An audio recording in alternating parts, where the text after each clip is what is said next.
11h sur LCI, bienvenue si vous nous retrouvez dans cette édition du Temps de l'info de week-end. Dans quelques instants, ne ratez pas un entretien exceptionnel avec l'économiste Jacques Attali, celui qu'on surnomme le faiseur de président. A-t-il pu parler à son poulain, Emmanuel Macron? Que pense-t-il de l'éventualité de Bernard Cazeneuve à Matignon?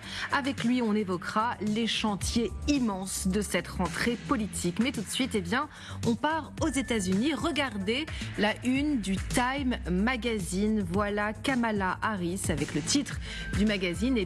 C'est son moment, her moment. Je ne sais pas si vous avez vu cette une. Alors on se demande si le moment de Kamala Harris peut durer jusqu'au 5 novembre et surtout, est-ce qu'elle peut passer le test du premier débat face à Donald Trump le 10 septembre. Sur ce plateau, on va refaire le match de la présidentielle avec un casting 100% américain. Bonjour Amy Porter. Bonjour. Vous êtes américaine, porte-parole du Parti démocrate en France et vous êtes face à un porte-parole des Républicains. Bonjour Nicolas Conquer. Votre candidat, évidemment, c'est Donald Trump. Donald Trump. Et pourtant, si on croit les sondages, c'est Kamala Harris qui fait la course en tête. Kamala Harris qui commence à devancer Donald Trump dans les sondages. Est-ce que ce moment, comme disait la une de Time Magazine, est-ce que ce moment, il peut durer, Amy Porter?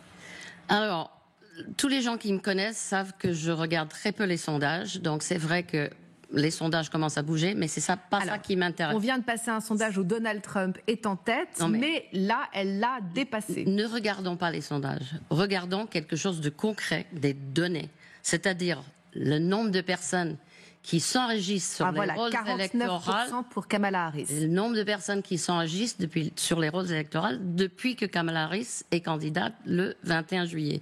On avait vu en 2022, après la décision de criminaliser l'IVG, un bond de femmes qui s'enregistraient pour voter. Le bond qu'on vit depuis le 21 juillet est bien au-delà de celui-là. C'est-à-dire que parmi les femmes de couleur et les femmes latinas, surtout, on a 150-200% d'enregistrement en plus. Donc les gens sont motivés pour aller voter, ils s'enregistrent, ils vont voter, je devrais dire, elles vont voter. On assiste donc à une Kamala mania, comme le dit la presse américaine. Vous y croyez à ce moment Kamala, Nicolas Conquer? Et je pense que à la suite d'une campagne qui battait plus que de l'aile, jusqu'à ce que Joe Biden doive se retirer à travers un coup monté par les caciques du Parti démocrate qui l'ont évincé, Kamala Harris qui le soutenait il y a encore 6 semaines, qui lui disait qu'il est brillant, il est percutant, il est affûté, tant mentalement que physiquement, désormais se retrouve à être propulsé sur le devant de la scène parce qu'elle l'a elle-même invincé. Donc ça a redonné un peu d'énergie, un peu de souffle. Il y a cette convention démocrate sur laquelle elle a été gonflée dans les sondages qu'il faut quand même suivre. C'est un point d'information, c'est une donnée parmi d'autres. Et on le voit, elle a donné sa première interview. C'est-à-dire gonflée dans les sondages. C'est-à-dire qu'il y a les gens se manifestent pour être sondés. Elle a surfé finalement sur cette convention. Absolument. Et les médias lui ont fait une lune de miel médiatique dans laquelle on a vu cette couverture du Time qui n'est lue par personne, mais donc cette couverture qui a un visage très Obama-esque. Voilà. Elle donne, on parle de son moment, ce qui est assez cocasse, c'est que dans cette édition-là, elle donne même pas l'interview, donc c'est non contractuel. Elle vient de donner sa première interview 40 jours après sa nomination. Aux médias CNN. Ça a duré 16 minutes, c'était préenregistré, donc voilà, on voit que c'est quelqu'un qui fuit l'exercice hors prompteur. Donc maintenant qu'on est à 66 jours, ça va être long. Attention parce qu'il y a Amy Porter qui souffle sur le plateau. C'est exaspérant parce que si je dois compter le nombre de mensonges qui sont dites par Nicolas Conquer sur ce plateau, je ne ferai que ça. Il n'y a pas eu de coup d'État. Joe Biden s'est désisté de lui-même. D'ailleurs, il a fait quelque chose que aucun autre homme politique n'a jamais fait avant lui, à part George Washington, c'est-à-dire de quitter le pouvoir volontairement. Alors arrêtez avec vos coups d'État et autres idioties. Kamala Harris est la candidate, elle a choisi un super colistier, alors que Donald Trump a choisi un colistier qui est un mini Donald Trump qui est encore plus extrême que lui. Question, Nicolas Conquer, est-ce que Kamala Harris est une bulle médiatique, c'est-à-dire la candidate des médias qui est en une du magazine, mais est-ce que c'est pas artificiel, si je peux dire. Elle n'est pas du tout la candidate des médias. Alors il faut regarder tous les grands médias qui sont possédés, y compris CNN, par des gens de droite, des gens qui contribuent aux campagnes de Donald Trump. On peut pas dire que les médias sont de son côté. C'est vrai que elle était un petit peu occupée à lever 500 millions de dollars depuis un mois trop occupée pour aller faire une interview. Et d'ailleurs, les électeurs s'en fichent qu'elle fasse une interview ou pas. Ce qu'ils veulent, c'est la voir. Elle fait une tournée en ce moment en bus avec son colistier. Il y a une nouvelle tournée qui va commencer chez moi, en Floride, mardi prochain, pour les droits reproductifs, qui va faire 50 arrêts à travers le pays. Les femmes sont dans une rage incandescente depuis 4 ans et elles vont voter en masse, y compris des femmes républicaines. Vous serez surpris par le nombre de femmes républicaines qui vont voter pour Kamala Harris. Pas en tout cas les femmes républicaines qu'a rencontré Donald Trump dans la nuit, puisqu'il était en fait devant un mouvement ultra-conservateur qu'on appelle les mères en colère. Il répondait à Kamala Harris qui lui avait dit en gros sur CNN « Je pense que les gens sont prêts à tourner la page ». Eh bien voilà ce qu'il a déclaré hier soir dans la nuit. On va l'écouter. Elle est défaillante. C'est une personne défaillante. Nous n'avons pas besoin d'une autre personne défaillante en tant que président des États-Unis. Nous venons déjà de la voir. Elle est défaillante. Donc en anglais, c'est defective. Et Donald Trump parle évidemment de Kamala Harris. Nicolas Conquer, cette attaque défective, j'ai même été regardée dans le dictionnaire, ça veut dire déficiente mentale. C'est costaud quand même. C'est un peu en bas de la ceinture. Elle manque de compétences. On essaye de vous dire. Il n'a pas dit elle manque de compétences. Elle a dit elle est déficiente mentale. Elle a vu qu'elle n'a pas répondu présent lors de cet exercice à CNN qui était sans prompteur, où elle a fait des faux pas. The Hill, qui est une publication très à gauche, dit qu'elle a survécu à cette épreuve-là, qui montre un peu sa fébrilité face à cet exercice dès qu'il s'agit un peu de s'exposer. Je comprends pas mon homologue qui dit que les Américains ne veulent pas savoir qui c'est. Au contraire, je pense que c'est nécessaire, vital pour la démocratie qu'on puisse scruter les candidats, leur programme, leur changement de position, et notamment Kamala Harris, qui n'a que fait de faire des volte-face sur l'ensemble des sujets, que ce soit l'extraction des gaz de schiste, la sécurité sociale, que ce soit l'interdiction des armes. On voit qu'elle a fait volte-face systématiquement sur toutes ces positions-là. Qu'est-ce qui nous dit qu'elle ne le fera pas encore une fois lorsqu'elle sera au pouvoir? Et les mensonges continuent à affluer parce que Nicolas, il ne fait que ça, comme son idole Donald Trump, et qui ne fait que mépriser les femmes. Et c'est pour ça qu'il va perdre en novembre, parce que les femmes en ont ras-le-bol. Son colistier, qui traite les femmes de tous les noms, qui traite des femmes post-ménopause de bonnes à s'occuper des petits-enfants, et c'est tout. Je n'oublie pas que vous-même, Nicolas, m'avez traité de dinosaure en disant que je suis sortie de la fac au siècle dernier. C'est vrai. J'en suis fière. Je suis sortie de la fac avant que vous soyez né. Eh ben, je suis encore là et je suis bonne à autre chose que de m'occuper de mes petits-enfants, que j'en ai pas d'ailleurs. Donc, il faut arrêter avec vos attaques sur Kamala Harris en disant qu'elle est déficiente. Vous voulez comparer les deux CV ? Comparons les deux CV de Donald Trump. Un homme d'affaires en échec qui a hérité 400 millions de dollars, qui a tout perdu, qui a fait banqueroute 6 fois, qui a joué un homme d'affaires à la télé, donc il est bon acteur, je suis d'accord. Et tout le monde a cru que c'était son vrai personnage. Dont la fortune s'estime à des millions. Oui, mais il doit 500 millions à l'État de New York, il doit 100 millions à la personne pour laquelle il a été reconnu coupable d'une attaque sexuelle. Donc, il a de moins en moins d'argent, et d'ailleurs, tout l'argent de sa compagne va pour ses frais légaux. Kamala Harris a commencé dans le système judiciaire, elle était procureure, elle était procureure générale, elle était Attorney General, donc ministre de la Justice de l'État de Californie, qui est le deuxième plus grand ministère de justice aux États-Unis, après seulement le système fédéral. Après, elle a été vice-présidente. Bon, vous voulez parler de compétences, parlons de compétences. Il est compétent en quoi? Quel est le fait majeur de Kamala Harris durant son mandat de vice-président? Je demande à savoir, et les Américains aussi veulent se poser la question, on la soutient. Mais son bilan, c'est le bilan de Joe Biden. C'était l'administration Biden-Harris. C'est bien parce qu'elle cherche à s'en détacher, et que ce bilan, elle ne cherche point à s'en détacher. Encore un mensonge de votre part. C'est pas glorieux, les Biden. Non, mais c'est vrai qu'on la connaît pas très bien. Mais Kamala Harris, on ne connaît jamais le vice-président. Vous vous souvenez d'avoir vu beaucoup d'articles sur Mike Pence pendant 4 ans? Il était complètement effacé, personne ne savait qui c'était. Donc, la vice-présidente ou le vice-président est toujours en recul par rapport au président, c'est normal. Le vice-président n'a aucun rôle défini dans la Constitution. Chaque personne définit soi-même comment il va faire. Et évidemment, le vice-président ne va pas prendre la lumière devant le président. Donc, elle a été là pour toutes les grandes décisions. Elle a participé à toutes ces grandes décisions, toutes ces législations importantes sur le climat, sur l'inflation, tout ce qu'on a pu faire en tant qu'administration Biden-Harris, elle était là. Et d'ailleurs, elle était souvent celle qui avait le vote décisif dans un Sénat 50-50. Aujourd'hui, les républicains commencent à parler de « oui, on est d'accord pour la FIV, on va même financer la FIV ». 100% des républicains ont voté contre la loi sur la FIV, à part les 2 femmes républicaines. Donc arrêtez avec vos mensonges. Vous êtes d'accord qu'on la connaît pas très bien. Vous dites que c'est tout à fait normal puisqu'elle était vice-présidente. Mais toute la question est qu'il y a un débat assez crucial quand même qui va avoir lieu le 10 décembre, qui va être déterminant entre Donald Trump et Kamala Harris. Est-ce qu'elle va être à la hauteur de ce débat? On connaît quand même le personnage assez grandiloquent de Donald Trump le 10 septembre. Est-ce qu'elle va réussir à lui tenir face? Kamala Harris a passé 20 ans de sa vie comme procureur. Il n'y a rien qui la déstabilise. Elle a tout vu devant les juges.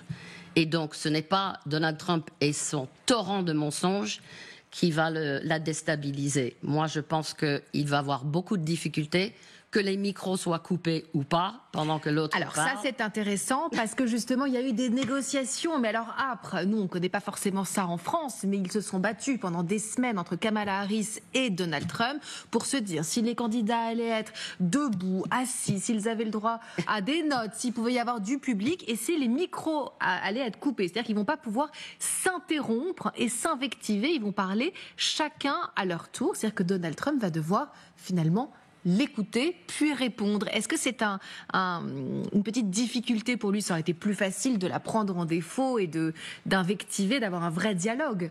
C'est d'usage que les équipes de campagne se mettent d'accord sur les termes et les modalités du débat. Les modalités, elles remontent à quand c'était encore Joe Biden qui était le candidat. On se rappelle, en juin dernier, il y a eu un premier débat le 27 juin qui était très très précoce, qui a valu que Joe Biden sorte de la course. On va voir si les mêmes causes produisent les mêmes effets, si Kamala se retire après le 10 septembre, je ne pense pas. Mais de fait, le fait qu'il n'y ait pas de public, qu'il y ait moins d'interaction, ça fait quelque chose d'assez aseptisé, un ping-pong qui, dans soi, n'aura pas d'impact déterminant sur l'issue de l'élection. C'est pas ça qui fait les votes. Il y a un exercice, elle a peut-être plus à perdre. Je pense qu'elle fera sans doute meilleure performance que Joe Biden sur là-dessus, mais en soi, c'est quelque chose qui promet pas des grandes joutes oratoires.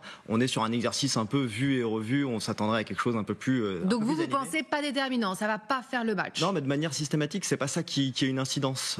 C'est effectivement là aujourd'hui, on a un moment charnière dans la campagne. On est ce week-end qui s'appelle le Labor Day aux États-Unis. C'est un jour férié, un week-end où les gens se retrouvent en famille, et c'est à partir de ce moment-là où les Américains commencent à scruter vraiment qui sont les candidats qu'on connaît pas, leur programme qu'on connaît pas ou qui change chez Kamala Harris, et on approche de l'élection. Donc c'est vraiment maintenant que en fait les sondages commencent à vouloir dire quelque chose. Avant c'est matériel, c'est en l'air. Là, et c'est ce week-end très précisément que Donald Trump a choisi de prendre la parole justement le lendemain de l'intervention de Kamala Harris. Donc c'est média contre média, et regardez ce qu'il déclare quand on lui demande si Kamala Harris pourrait être à la hauteur en tant que présidente des États-Unis. Kamala Harris, l'avez-vous vue? L'avez-vous vue hier soir? Je ne sais pas. Vous pensez qu'elle sera capable de gérer le président chinois? Je ne sais pas. Je ne pense pas. La Chine? La Corée du Nord? La Russie? Je n'en sais rien. Amy Porter, on parlait tout à l'heure du mépris de Donald Trump qui balaye l'expérience de Kamala Harris, mais quand même, c'est vrai qu'on est dans une situation géopolitique de tension partout dans le monde. Est-ce qu'elle a les épaules, Kamala Harris, pour gérer ces feux qui sont brûlants sur tous les points du globe? Elle a bien évidemment les épaules, parce que depuis 3 ans et demi, elle ne fait que ça. Elle a rencontré plus de 130 dirigeants à travers le monde. Elle a représenté les États-Unis à la conférence de sécurité à Munich 3 fois. Et le mépris qu'a Donald Trump pour elle et pour toutes les femmes, d'ailleurs, il a posté quelque chose d'absolument dégoûtant ce week-end avec elle et Hillary Clinton en rapport avec un acte sexuel que je ne détaillerai pas.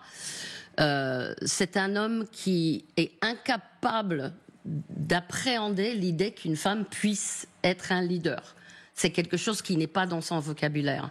Il va découvrir lors du débat que elle va répondre aux questions. Lui, il va faire le show, comme d'habitude, parce que c'est tout ce qu'il fait. Dans le débat avec Joe Biden, c'est vrai qu'il a été pris au dépourvu, parce qu'il n'arrêtait pas de lancer son torrent de mensonges habituel, et il n'a répondu à aucune question. On lui a posé une question, je pense, sur la garde des enfants, et il a répondu en parlant de son truc habituel, les baleines qui sont tuées par les éoliennes, ou le requin qui va me manger avec un bateau électrique. Enfin, il part dans des délires que personne ne comprend. Il a basé toute sa campagne sur le fait que Joe Biden était trop vieux, et maintenant il se retrouve lui-même le candidat le plus vieux de l'histoire.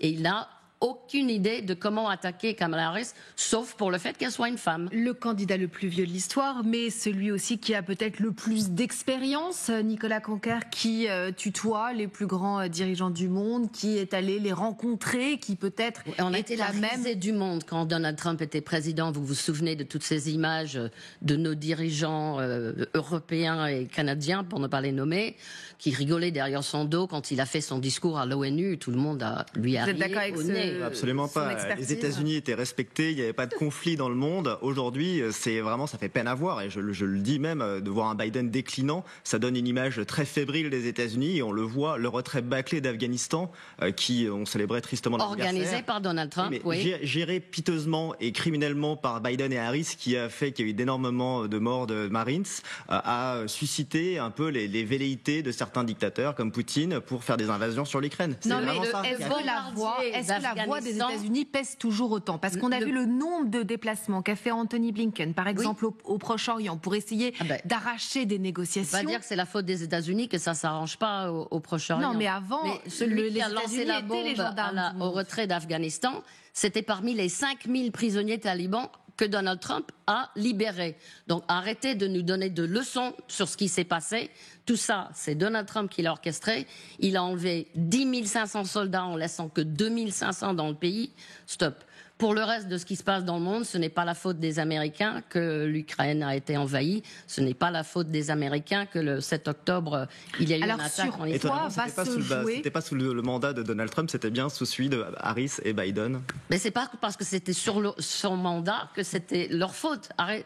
Tout serait de la faute de Donald Trump. Et alors, sur quoi tout ce qui s'est passé avec le Covid, avec Donald Trump, c'est pas de sa faute, c'est juste que c'était sous son mandat, qu'il a complètement mal géré ça et qu'il y a eu 1 million de morts. Alors, sérieusement, sur quel sujet va se jouer la campagne américaine? On a vu que Kamala Harris, sur CNN, a été très ferme sur des lois immigration, par exemple, parce que ça, c'est un sujet qui divise les Américains et qui va peut-être faire basculer les indécis. Alors, l'immigration, c'est vrai que c'est un sujet important.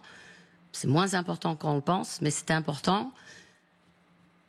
L'administration Biden-Harris a négocié avec les républicains pour faire une nouvelle loi sur l'immigration en début d'année, qui a été acceptée par tout le monde jusqu'au moment où Donald Trump a dit « Ah non, il ne faut pas voter cette législation parce que le problème de l'immigration a plus de valeur pour lui que la solution. » Donc, Kamala Harris a dit qu'elle mettrait en place cette loi sur l'immigration, qui est très dure. Mais le sujet numéro 1, c'est l'économie. Kamala Harris a parlé du fait qu'elle veut avoir une économie d'opportunité. Elle va viser les classes moyennes pour baisser les prix, vraiment s'attaquer au pouvoir d'achat, alors que Donald Trump propose des tarifs de 10 à 50% sur tous les produits importés, ce qui fera que l'inflation va prendre un bond incroyable.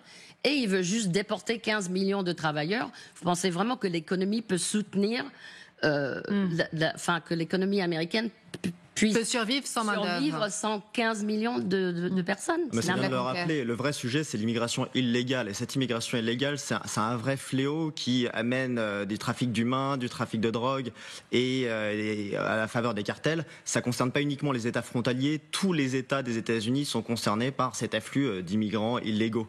C'est un problème qui est vraiment fabriqué de toutes pièces par l'administration Harris et Biden, qui ont défait l'ensemble des propositions qui avaient été mises en place par l'administration Trump au préalable. valables. On parle entre 10 et 15 millions au bas mot d'entrées illégales depuis 3 ans et demi. C'est faux. Donc, je vais terminer, s'il vous plaît. Et en soi, cette proposition qu'avance Émilie Porter, qui n'a pas été validée par tout le monde, justifiait en fait uniquement de valider cette immigration illégale. Je m'explique. Il fixait à 5000 entrées par jour le quota d'entrées illégales. C'est-à-dire on devrait normaliser le fait qu'il y ait 1,5 million d'entrées illégales par an aux États-Unis. Enfin, c'est tout simplement scandaleux, invivable, et c'est un mépris total pour toutes les victimes dont Kamala Harris n'a jamais aucun mot pour tous ceux qui sont les victimes et qui tombent aux mains de ces immigrés illégaux. Il y a une voie légale pour entrer aux États-Unis. Si jamais vous faites les démarches, vous attendez dans la file et vous cherchez pas à rentrer de manière détournée. C'est un crime. Kamala Harris cherche à retourner encore ses positions en disant qu'elle fait les gros bras. Pourquoi est-ce qu'elle l'a pas fait quand elle était procureure? Pourquoi est-ce qu'elle l'a pas fait quand elle était vice-présidente? Elle a apporté ce bilan et je pense que c'est quelque chose sur lequel les gens lui la tiendront responsable. Elle l'a fait quand elle était procureure. Elle l'a dit dans l'interview de CNN que visiblement vous n'avez pas regardé, Nicolas Conquer, parce que quand elle était procureure de la Californie, qui est quand même un État frontalier avec la frontière sud, elle a mis en prison les cartels qui faisaient de la trafic d'armes, de la trafic de drogue et de la trafic de personnes. Donc, soit vous êtes de mauvaise foi, soit vous êtes très mal informé, soit les deux. Mais là, franchement, il faut rester dans les faits. Le programme d'immigration de Donald Trump, personne n'a oublié ce que c'était. La séparation d'enfants de leurs parents, la séparation des familles, ce n'était pas sous Obama. Mettre des gens dans des cages. Il y a eu des milliers d'enfants qui ont été séparés de leurs parents sous l'administration Trump, qui n'a même pas pris la peine de noter où ils allaient. Et aujourd'hui, il y a encore des centaines d'enfants qui n'ont jamais été réunis avec leur famille. En tout cas, on voit bien que ça, c'est un point très clivant entre les deux candidats. Il y en a un autre, c'est évidemment la géopolitique. Comment vont-ils se comparer face à la Corée du Nord, face à la Chine? On sait que Donald Trump est allé dans ces pays. Et voilà Kamala Harris, qui téléphone à Vladimir Poutine régulièrement. Kamala Harris, elle, justement, a décidé de ne pas du tout suivre cet exemple et d'inscrire une nouvelle page de la géopolitique si elle est élue présidente des États-Unis. I will never hesitate to take whatever action is necessary to defend our forces and our interests against Iran and Iran-backed terrorists. I will not cozy up to tyrants and dictators like Kim Jong-un who are rooting for Trump. They know Trump won't hold autocrats accountable because he wants to be an autocrat himself. Nicolas Conquer, est-ce que Donald Trump, justement, a envie de prendre plus de pouvoir? On sait qu'il va réformer les institutions, je dis ça à la française pour que les téléspectateurs puissent comprendre, mais qu'il a envie d'aller plus loin pour avoir plus de pouvoir, justement. Est-ce qu'il se dirige vers un président très fort, on va dire? Non, je pense que non seulement il faut viser de gagner des élections, mais ensuite il faut se donner les moyens de pouvoir gouverner. Et ce, dès le premier jour, on est sur des mandats qui sont courts aux États-Unis, ça dure 4 ans. Il y a une certaine inertie, il y a une bureaucratie américaine qui se doit, pour déployer son programme, sa volonté, ne serait-ce que sur la géopolitique, de pouvoir être vraiment très ferme et ne pas céder à certaines pressions qui pourraient être un peu plus va-t-en-guerre, interventionnistes de certaines franges un peu à Washington. Donc du coup, Donald Trump, lui, va mettre en place des politiques plus fermes, saura intimider et faire entendre raison à ces différents tyrans. Comme il l'a montré dans le passé, il a réussi à réunir des gens autour de la table. On parle des accords d'Abraham. On rappelle aussi qu'il a réussi à tenir Vladimir Poutine à distance. Il n'y a pas eu d'invasion, d'annexion de territoire sous son mandat. Donc je pense qu'on peut lui faire confiance. On a déjà eu ce débat là. Le 5 novembre, c'est demain finalement l'élection américaine. Vous êtes encore plus tôt que ça. Les Américains qui habitent à l'étranger reçoivent leur bulletin de vote le 21 septembre, dans 3 semaines. Eh bien, en tout cas, on sait pour qui vous allez mettre votre bulletin. Merci infiniment, Amy Porter, d'avoir accepté ce débat avec Nicolas Conquer. On va suivre évidemment ces élections sur LCI. À suivre dans quelques instants, eh bien, un grand invité exceptionnel, l'économiste et essayiste Jacques Attali sera mon invité. Il murmure depuis près de 40 ans à l'oreille des présidents de la République française. Il fut le conseiller spécial de François Mitterrand, puis le conseiller informel de Nicolas Sarkozy, de François Hollande et même d'Emmanuel Macron, dont il se targue d'être l'inventeur, selon ses propres termes. Que pense-t-il de la paralysie politique? A-t-il donné sa préférence pour Matignon? Mais surtout, quelles sont les leçons à tirer de cet été perdu sans Premier ministre? On va voir avec lui les chantiers de la rentrée dans quelques minutes. À tout de suite.